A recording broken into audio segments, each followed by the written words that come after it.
Hello, everyone. Thank you so much for joining us today. Welcome to Let's Have Renaissance, a podcast about writing, editing, publishing, literature, the arts, and more. I am Ito Otini. And I'm Micaiah Otini, and today we're speaking with Jeff Bender. A former Division I athlete and musician, Jeff now writes fiction, screenplays, and comedy. His work has appeared in the Iowa Review, McSweeney's, Guernica, The Offing, and elsewhere, and has received support from residencies including the Edward F. Albee Foundation and Jentel. He earned his MFA from Columbia University. We're excited to be with him today. Thank you for tuning in. We're excited that you're here. Why don't you also subscribe, like, comment, and share this episode with your friends? And if you know anyone who wants to come on the podcast, please do send them our way. Also, if you haven't yet, sign up for our newsletter where we share updates, resources, and opportunities at thedatekeepers.com. Jeff, thank you so much for joining us. We're excited to have you. Can you please tell us about yourself? And also, what are you working on now? Thank you, Ito and Micaiah. Right now, I'm working on two projects. One is a novel. It's called Quitters. It's about NCAA football players. The kind of log line is what happens when an all-conference linebacker discovers he's gay? And what if in this time of personal crisis, he takes on a protege? And it's a comedy. It's pretty dark. And the other project I'm working on is a TV pilot. It's called Relations, and it's about a priest who has had a secular life before he became a priest, a pretty active secular life, and is kind of haunted by memory of past relationships. And then his ex-girlfriend, who's now married with 3 kids, comes back to town. And he learns in confession that the husband's been cheating on her, and he still has feelings for her. And it's about him getting into a secret relationship with his ex-girlfriend, and then the fallout of all of that. And the end is whether he wants to continue being a priest, whether he can even, be granted that, and whether he wants to. Those are the two projects I'm working on.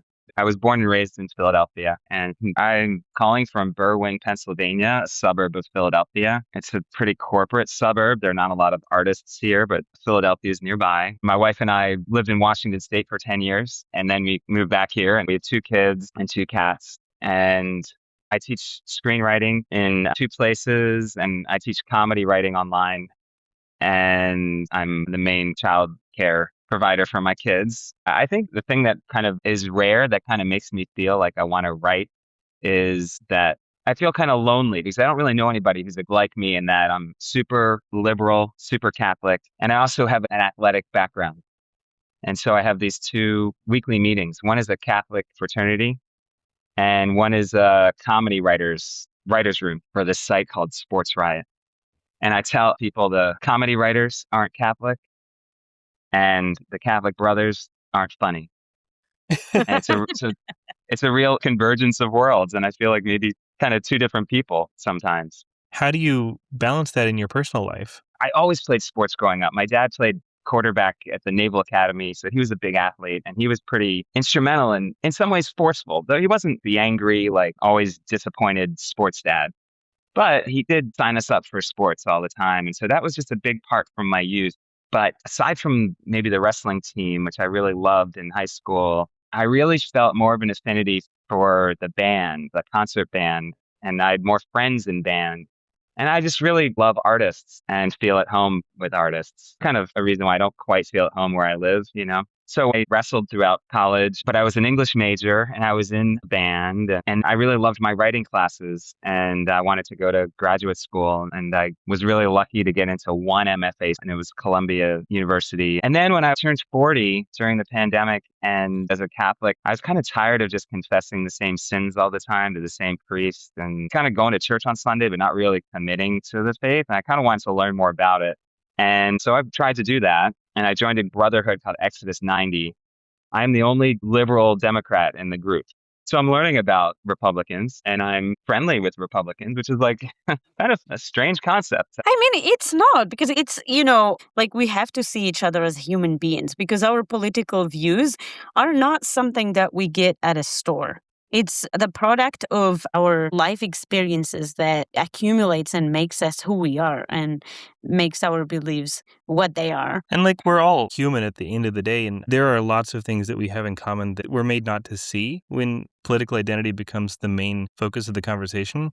And that's one thing we're trying to do on this podcast is have conversations that put the focus back on the things that bring us together. And I imagine that's maybe something that's going on in those groups you're part of. Yes. Yes, it is. Thank you for saying that. I think that's the answer, the reaching across the aisle, which I just don't really see it. Well, when we think about the aisle, then it becomes really hard to reach across it. But when we think about other things, we reach across it without even realizing. And I think that's one of the powerful things about humor, too, is humor disarms. When it's done well, it makes you question your own beliefs, whatever they are, without even knowing you're questioning them. And I would love if you could talk about that a little bit more and like what you think makes good comic fiction and what its place is in the literary discourse.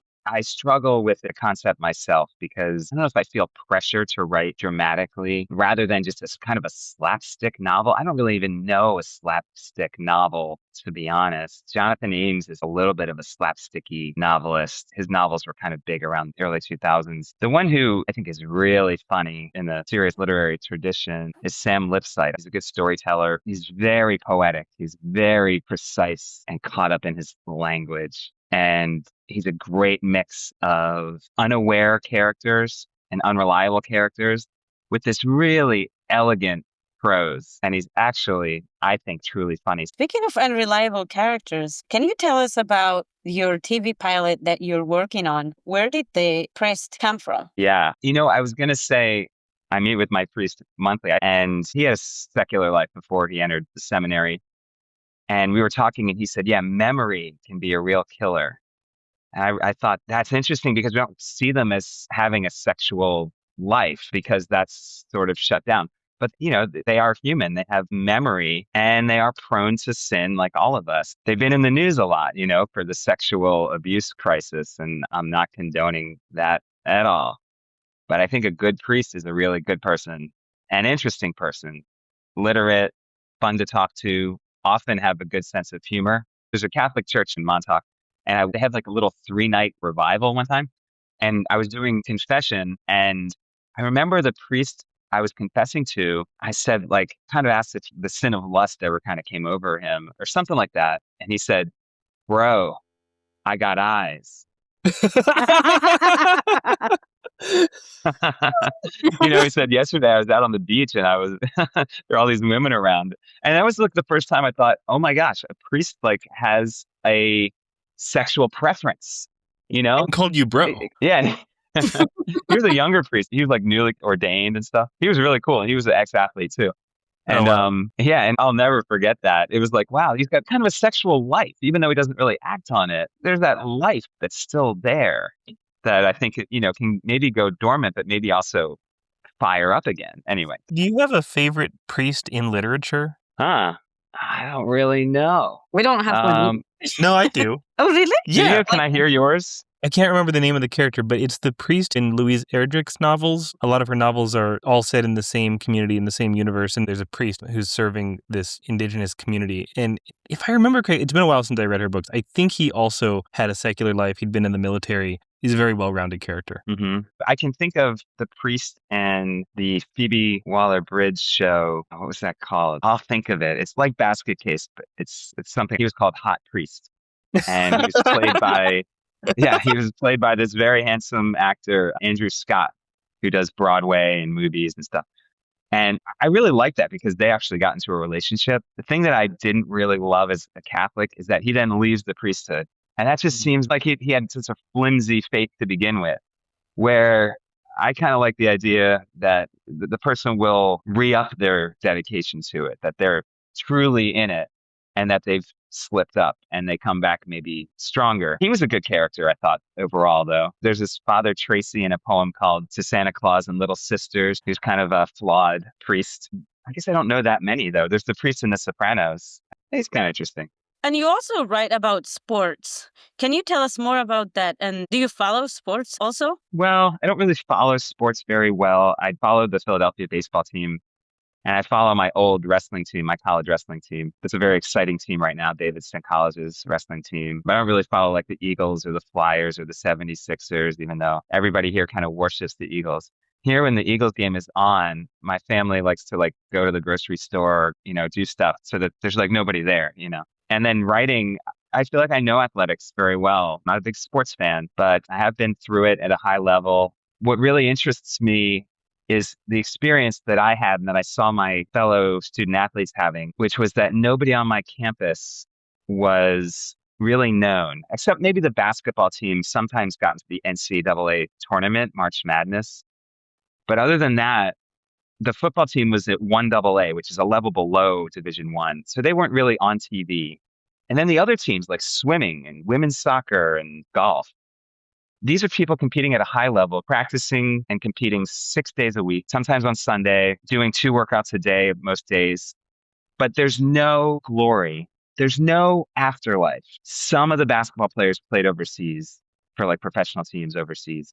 But then for like a college swimmer, the program is not that good that they're going to go on to the Olympics. Maybe some people have tried, but the wrestling team, I'm not like going around doing pickup wrestling tournaments.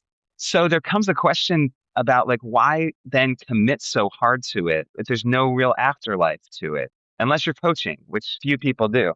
What drives these people? And it's called Quitters. The novel's called Quitters because so many people quit for these reasons. They're burned out. They don't like the sport. They want to go abroad. It's kind of frowned upon to go abroad as an athlete, or they just want to like do something else. They want to have a day where they go and eat a donut and take a nap. And when 4 o'clock rolls around, they have a drink. These are all things that you just never do as a college athlete that, everybody else is kind of doing it, but you are not doing it. So it's very seductive to want to quit a college team, maybe a high school team too, and just kind of like live your life and see, who am I once you take this huge thing away from my life? And the thing about these 2 characters is that they don't really quit. They stay with it too long and they get spit out into a world that doesn't remember them as athletes, this thing that they did so committedly for most of their lives. Nobody cares that they did it. And they're kind of surprised.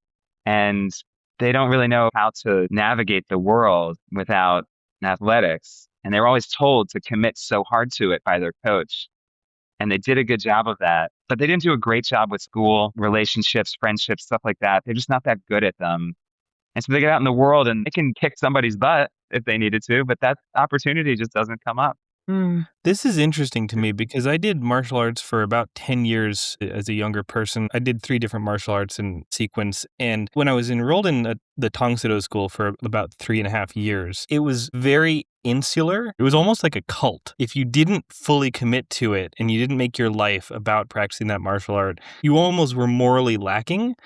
And I'm not sure if very many people in the school actually intentionally showed up every day like, yeah, I'm going to enforce this culture. But, cultures happen just because you get enough people together who are obsessed with something and that kind of grows out of it. And I wasn't that person. Like, I kind of did not want to make my whole life about martial arts. And it's interesting how when you're in a subculture, the whole world is supposed to be about that subculture. And then when you leave that subculture and you go out into the world, it's disorienting because you're like, oh, wait, I can be interested again in all these things. One of the interesting things to me is that in my college program, I would be seen as somebody who just was all about it, stuck with it.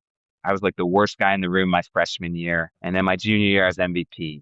And I stuck with it throughout my junior year, senior year. I had 2 different coaches, went through the coaching change. I came out and I coached. You'd be amazed how many times I thought about quitting. And that's nothing that my teammates would know, but I often just fantasized about it. And I think everybody does. The highest level athlete, you might think of Shai Gilgeous or Alexander or Patrick Mahomes or something like that, to think like, oh my gosh, is there a day that Patrick Mahomes would think of quitting football? And I would bet absolutely. Andrew Luck did it. He just kind of left. He was at the top of his game. So that's interesting to me that, the people that you think are most in it and all about it, I would wager that they think about quitting all the time. Speaking of your novel, we always ask our guests to read. Do you have an excerpt that you would like to share with us? I would love to. This is an excerpt from Quitters. It's written in 6 big chunks. 3 belong to one character and 3 belong to the other, but they appear in each other's. And it's all third person. And this one is the only time we go back in time to high school.